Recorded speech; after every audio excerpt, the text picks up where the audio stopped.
If you want to master the perfect glass of wine, look no further than the tips that we're about to hear from certified sommelier Erin Henderson. Great to have you back in the kitchen. I'm delighted to be back in the kitchen. Listen, you are going to learn things at home and sort of debunk some of the myths and beliefs that you thought you knew about wine. I'm learning things today. I am here to teach. Okay, I love this. I am your student. Okay. So, what is the best way, first of all, to store wine? Okay, so we're getting up to the season where we're going to be gifting some really impressive wines, right? So let's say that you have some wines that you want to store away for next summer or 20 years from now. You want to consider the four things, which are going to be humidity, temperature, movement, and light. So this is why when you go to a winery, you'll always see, the cellars are in the basement. Yeah. So what you want to do if you don't have a proper wine fridge and if you don't have a proper wine cellar in your home, you could always go to an unfinished basement under the stairs. So not in the laundry room, not by the furnace, but what you want to do is you want to have a place that's underground, so that right temperature, it's roughly about 70% humidity, about 50 degrees Fahrenheit, not 50 degrees Celsius. Don't do that. That's not good. And then you just leave it there uninterrupted in the dark. What you do not want to do is have it in the fridge where everything's, or not in the fridge, but above the fridge where everything's jangling around and the temperature goes up and down. You want it nice and calm and dark. That's bad for the wine to have all of the movement, still and dark. Okay. Yeah. When it comes to the right temperature to serve wine, I know there's a difference between red and white, and I believe what a lot of people believe, which is red should be at room temperature and white should be cold. And that's not bad, except when we were talking about that, that was back in the day when we were all living in like grass huts or stone castles or wherever you might be living. So not in your 72-degree central heated home. So you want your whites to be cold. I like to say put them in the fridge, of course, and but take them out 10 minutes before serving.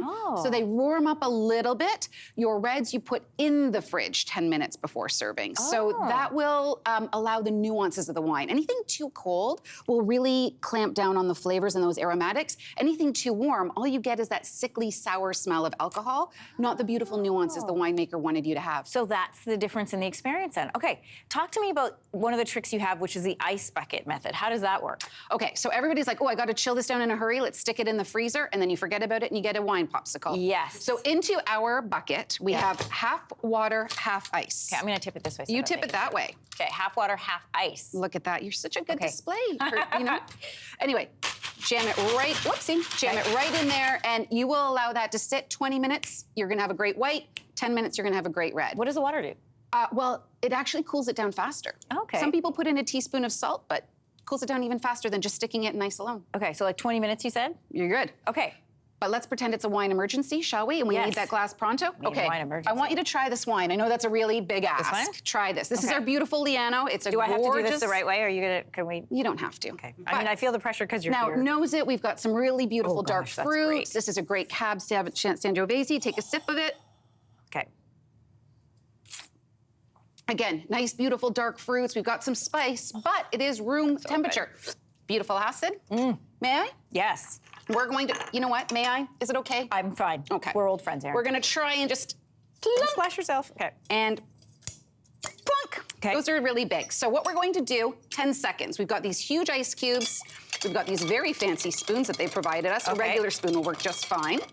10 seconds, and then you're gonna try and get it out. I think I'm gonna have to do it with my hands. Okay, well, it's your wine, so you can do it. Oh, we'll pretend it's like book club, and it just, Pretend it like book club. Okay, we're gonna get it out. We're gonna get it out. I did. Here we go. Oh, you did. Look, it's like that game operation.